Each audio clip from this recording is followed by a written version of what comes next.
They thought I would leave quietly. They forgot the system still needed my signature to survive. I didn't destroy the empire they built on my foundation, I simply stopped protecting it. My name is Madeline Pierce. I'm 34, and until 4:20 p.m. last Tuesday, I was the senior systems architect at Ardentis Technologies in Boston, the company that just valued at $2.6 billion. The company I helped build from nothing but code and caffeine. The company that decided I was disposable. It wasn't supposed to end like this. Not with security watching as I packed my personal items into a cardboard box. Not with hushed whispers following me down the hallway I once walked with pride. Not with Jonas Keen's CEO, former co-founder, and former lover delivering the news with the practiced detachment of someone who had already forgotten our shared history. We're restructuring the technical leadership team, he said, not quite meeting my eyes. Your position has been eliminated. I didn't argue. I didn't cry. I simply nodded, placed my access badge on the conference table, and walked out of room B carrying nothing but a box and the weight of betrayal. What they didn't realize was that I also carried something else, the knowledge that would soon bring their empire to its knees. 7 years earlier, Ardentis was just 3 people working out of a glorified storage closet at MIT's Innovation Center.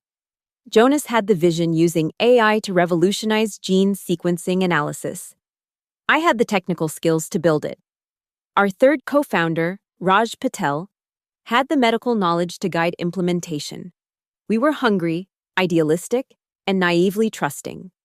In those early days, I practically lived in that cramped office. I remember the night I rewrote the entire licensing module from scratch. The institutional licensing system we'd purchased was clunky, overpriced, and inadequate for international deployment. We couldn't afford anything better. So I built it myself. You're like the backbone behind the licenses, Raj had joked, bringing me my 5th coffee that night. Without you, this whole system would collapse. He didn't know how prophetic those words would become. The architecture I designed wasn't just efficient, it was elegant. It controlled how our gene analysis tools were deployed, activated, verified, and monitored across hospital systems worldwide. It was the invisible framework that ensured our technology was both secure and accessible. More importantly, it was mine. My code, my architecture, my name on the patents and technical documentation. As we grew, I refined the system. When we expanded internationally, I added a crucial safeguard, Clause 82, requiring dual authorization from both the company and the technical founder for any international licensing transactions. It was standard protection for intellectual property in multiple jurisdictions, and everyone agreed it made sense. Everyone, that is, until Jonas returned from his 2-year executive MBA program with new ideas, new connections, and a new vision for Ardentis that increasingly seemed to exclude me. Jonas and I had kept our relationship quiet in the early days. We were professionals first, romantic partners second. The long nights of coding and strategizing had naturally evolved into something deeper. He understood my passion for clean architecture. I admired his ambitious vision. Together, we were building something revolutionary. When he left for business school, we agreed to keep things casual. 2 years is a long time, he'd said. Let's not make promises we can't keep. The man who returned wasn't the same person who left. His casual hoodies were replaced with tailored suits. His collaborative leadership style had hardened into something more authoritative. And the way he looked at me had changed too. No longer as an equal partner, but as another asset to be managed. He never formally ended our relationship. He simply stopped acknowledging it had ever existed. In meetings, he'd reference, "when I founded this company," rather than, "when we founded this company." My technical contributions were reframed as executions of his vision rather than innovations in their own right. I told myself it didn't matter. I was still doing the work I loved. My team respected me. My systems were powering a revolution in personalized medicine. If Jonas needed the spotlight, let him have it. I was never in this for fame. Then came the strategic realignment that moved me further from the core development team. Then the hiring of 3 new technical directors who reported to Jonas instead of collaborating with me. Then the press interviews, where my name was conspicuously absent from the company's origin story. I might have continued indefinitely in this strange limbo of being simultaneously essential and invisible had it not been for the document that appeared in my inbox 3 months ago. It was labeled IP Consolidation for International Regulatory Compliance, the kind of bureaucratic title designed to discourage close reading. But I've always been thorough. I read everything, especially documents requiring my signature. The 47-page agreement seemed straightforward, streamlining our intellectual property rights for smoother international expansion. It wasn't until page 38, subsection C, paragraph 4, that I found a revised version of Clause 82 that quietly eliminated the requirement for technical founder authorization on international licenses. They wanted my signature to remove my own signature requirements. I printed the document and took it home that night, spreading the pages across my kitchen table as rain pelted against the windows of my apartment. I read it again, highlighting the subtle changes, the careful legal language designed to transfer complete control to authorized company executives, meaning Jonas and the board he had personally selected. I should have confronted him immediately. A more direct person would have marched into his office the next morning, demanding an explanation.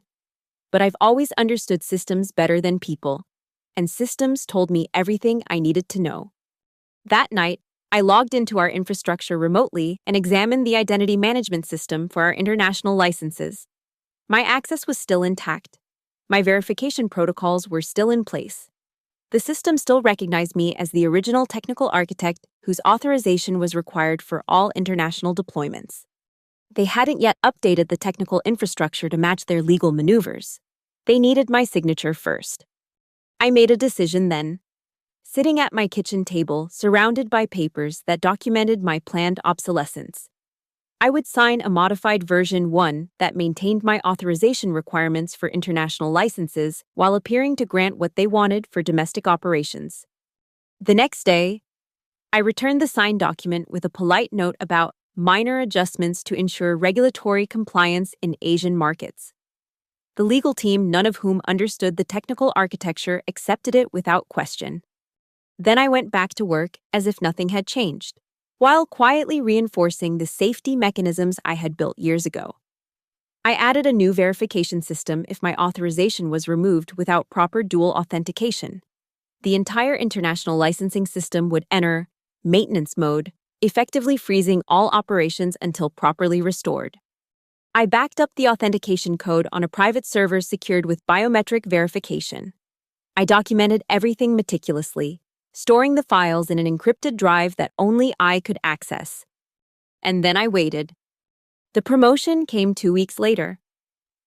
Jonas called me into his office, expansive with floor-to-ceiling windows overlooking the Charles River, a far cry from our original storage closet. "Madeline, your contributions to our dentists have been invaluable," he began, with the practiced insincerity of a prepared speech. "As we scale globally, we need to leverage your expertise in a more strategic capacity." My new title would be Strategic Technology Advisor, impressive sounding but strategically powerless. I would report to the newly formed Innovation Council rather than directly overseeing system architecture. My team would be reassigned. My access to core systems would be streamlined. "This is really the best use of your talents," Jonas concluded, not quite meeting my eyes. "The day-to-day implementation work is beneath someone of your vision. I recognize the strategy keep me visible enough to maintain appearances, but remove any actual authority. A figurehead with a prestigious title and an empty role." I nodded and thanked him for the opportunity, watching as relief flashed across his face. He had expected resistance. My apparent compliance confused him momentarily. But he recovered quickly, launching into details about the transition plan. The next week, I met my replacement, Elise Hammond, a 26-year-old systems engineer with impressive credentials and an eager-to-please attitude. She had been hired 3 months earlier around the same time as the IP consolidation document had appeared in my inbox. Not a coincidence. "I'm so honored to learn from you," she gushed during our first transition meeting. "Your architecture is legendary in the industry." I showed her the systems I had built, explained the licensing frameworks, walked her through the documentation. What I didn't show her were the safeguards, the verification requirements, the specific protocols that required my personal authorization for international deployments. Those weren't documented in any official capacity, they were simply built into the architecture itself, invisible unless you knew exactly where to look. Elise was competent and quick to learn, but she was implementing without understanding, following the patterns I had established without grasping their underlying purpose. She was creating hollow copies of my work, functional but fundamentally incomplete. I watched as my access permissions were gradually restricted. First, development environments, then testing platforms, then finally the production systems themselves. Each removal was accompanied by a polite email about system consolidation or access streamlining.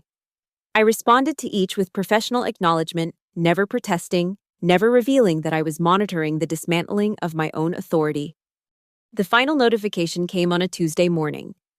From its security, subject access reconfiguration. Complete your system access has been updated to align with your new role as Strategic Technology Advisor. Please contact the help desk if you require specific resources for your advisory functions. That afternoon, Jonas called me to conference room B. I knew what was coming before he spoke. The strategic advisor position had never been intended as permanent. It was merely a transitional role designed to extract any remaining knowledge before my complete removal. Madeline, I want to thank you for your years of service to Ardentis, Jonas began, his voice carefully modulated to convey appropriate regret. Unfortunately, as we continue to evolve our organizational structure, we've determined that your advisory role no longer aligns with our strategic direction. I listened silently as he explained the severance package, the non-disclosure requirements, the return of company property. His words washed over me without impact. I was already mentally executing the code that would activate once my credentials were officially revoked. Do you have any questions? He finally asked, seemingly unsettled by my calm. No, I replied simply. I understand perfectly. 4 hours later, I was sitting in my apartment, watching the rain against the windows once again. My company laptop had been surrendered. My badge had been deactivated. My email had been suspended. To all official systems, Madeline Pierce no longer existed as an Ardentis employee. I opened my personal laptop and connected to my private server. A single command prompt blinked. Waiting, I typed. Revoke global access, true. I pressed enter. 3 seconds passed as the command executed. And then, across 38 countries, the Ardentis licensing system went into maintenance mode. In Tokyo, a hospital administrator found their gene analysis system suddenly unavailable. In Berlin, a research lab discovered their access keys had expired simultaneously. In São Paulo, a medical center's overnight batch processing halted mid-sequence. Within 12 hours, every international deployment of Ardentis technology, representing hundreds of millions in annual revenue, had frozen in place, displaying the same message. System requires verification update. Please contact licensing support. I closed my laptop and went to bed, sleeping more soundly than I had in months. The calls began at 6:18 the next morning. First, the Ardentis help desk, then IT security, then increasingly senior technical staff. I let them all go to voicemail. Each message conveyed escalating levels of panic as they discovered that the international licensing system was not merely experiencing a glitch, it was functioning exactly as designed, requiring verification from an authority that no longer existed within their organization. By noon, tech blogs had picked up the story. The Ardentis blackout global healthcare giant experiences massive system failure. By evening, it had reached mainstream business news. Ardentis Technologies faces international service disruption. Stock falls 18%. I watched it unfold from the quiet of my apartment, neither celebrating nor intervening. This wasn't about revenge. It was about recognition, forcing them to acknowledge what they had tried to erase. At 9:47 p.m., an email arrived from Dr. Takahashi, Chief Technology Officer at Tokyo Medical Research Center, one of Ardentis' largest clients. Dr. Pierce, I hope this message finds you well. We are experiencing a system-wide authentication failure with the Ardentis platform. Given your historical involvement with their architecture, I wondered if you might have insights into this situation. Respectfully, Hiroshi Takahashi, MD, PhD. I didn't respond. Let my code speak for itself. Jonas called at midnight. I let it ring 4 times before answering. What did you do? His voice was ragged, stripped of its usual polished confidence. I didn't do anything, I replied calmly. The system is functioning exactly as designed. It requires proper authentication from authorized parties. Cut the bullshit, Madeline. Systems are down across the globe. Hospitals can't access critical data. The board is in emergency session. Fix it. Now. I no longer work for Ardentis, I reminded him. As you made quite clear yesterday. A long silence followed, punctuated by his uneven breathing. When he spoke again, his voice had shifted from commanding to conciliatory. What do you want, money, your job back? Name it. I don't want anything from you, Jonas. Everyone wants something. Just tell me what it will take to end this. I considered my response carefully. I want you to explain to the board and the shareholders exactly why your international system collapsed overnight.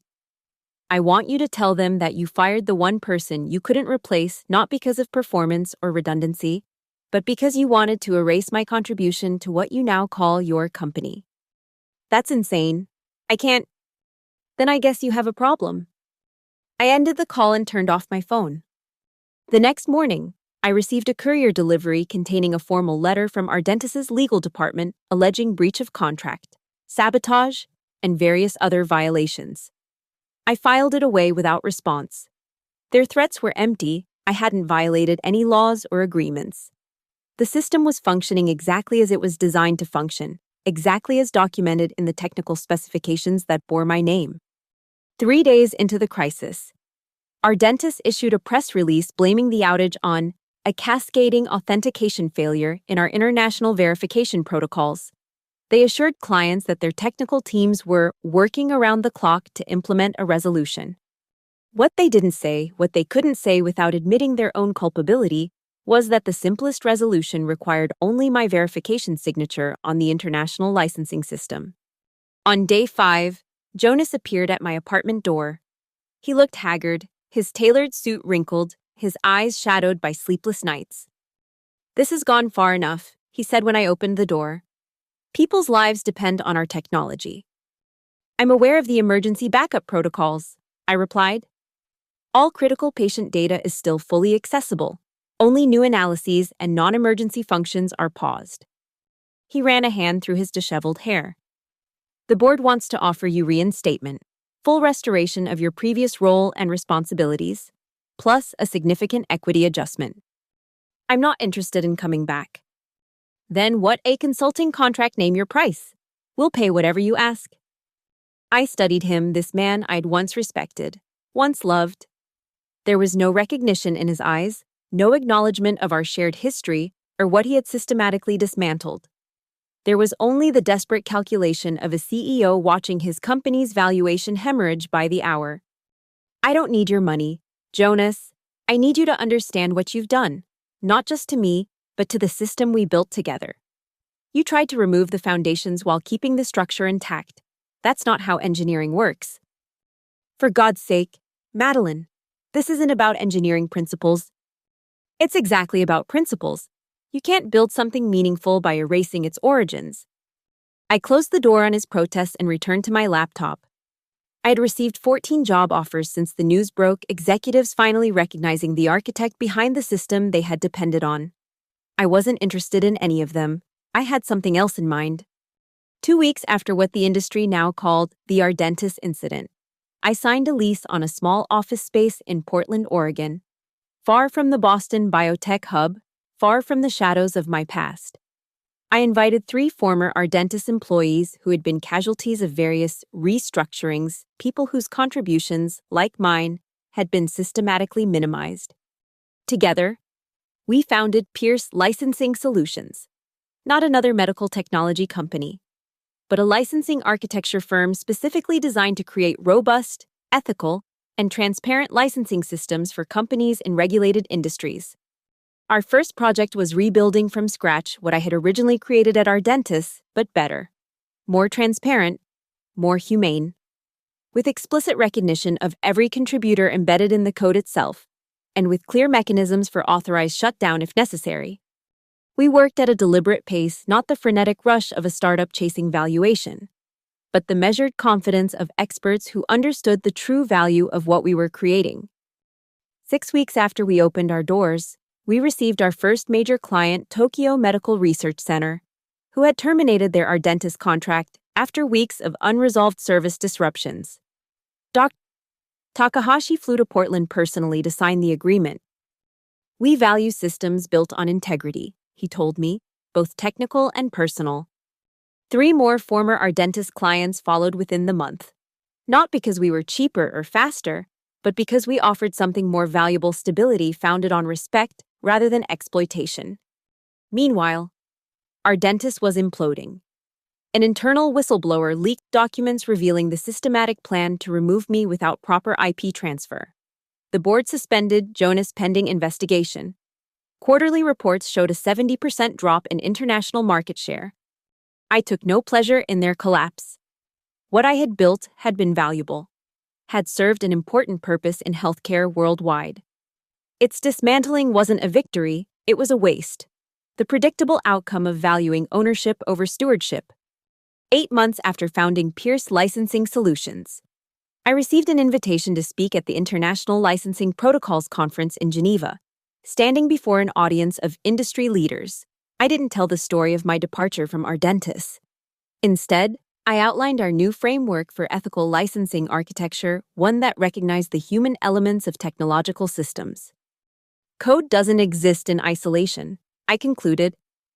It carries the DNA of its creators. When we acknowledge that fundamental truth, we build systems that are not just functional, but sustainable, not just profitable, but ethical. After the presentation, a young engineer approached me, clutching a notebook filled with questions. "Your architecture is brilliant," she said, "but what I really want to know is, did you intentionally bring down Ardentis as revenge for firing you?" I smiled at her earnestness. "I didn't bring down anything. I simply stopped maintaining what was already unstable. There's a difference." She looked confused. "But you could have fixed it if you wanted to, right? You chose not to." "Systems reveal their true nature under stress," I replied. All I did was remove the facade that was hiding the structural flaws. The collapse was inevitable once they removed the foundation. Today, Pierce Licensing Solutions works with 27 major clients across 4 continents. Our team has grown to 38 people, each one acknowledged and valued for their specific contributions. We've established new industry standards for licensing transparency that have been adopted by regulatory bodies in 12 countries. I occasionally see Jonas at industry events. He's consulting now, advising startups on strategic growth, though his biography conspicuously omits any mention of Ardentis' spectacular implosion. We nod politely and don't speak. There's nothing left to say. Ardentis still exists, though in drastically reduced form. After multiple failed attempts to reconstruct the international licensing architecture, they were acquired by a larger competitor for a fraction of their former valuation. The technology that once revolutionized genetic analysis is now just one product in a broader portfolio, its origins largely forgotten. I keep a framed document on my office wall, not a degree or an award, but the original patent filing that bears my name as lead architect of the system that briefly powered a multi-billion-dollar enterprise. Not as a trophy, but as a reminder, technical systems, like human systems, require honesty to function properly. They thought I would leave quietly. They forgot the system still needed my signature to survive. I didn't destroy the empire they built on my foundation, I simply stopped protecting it. In every system ever built, you can't overwrite the original without her permission.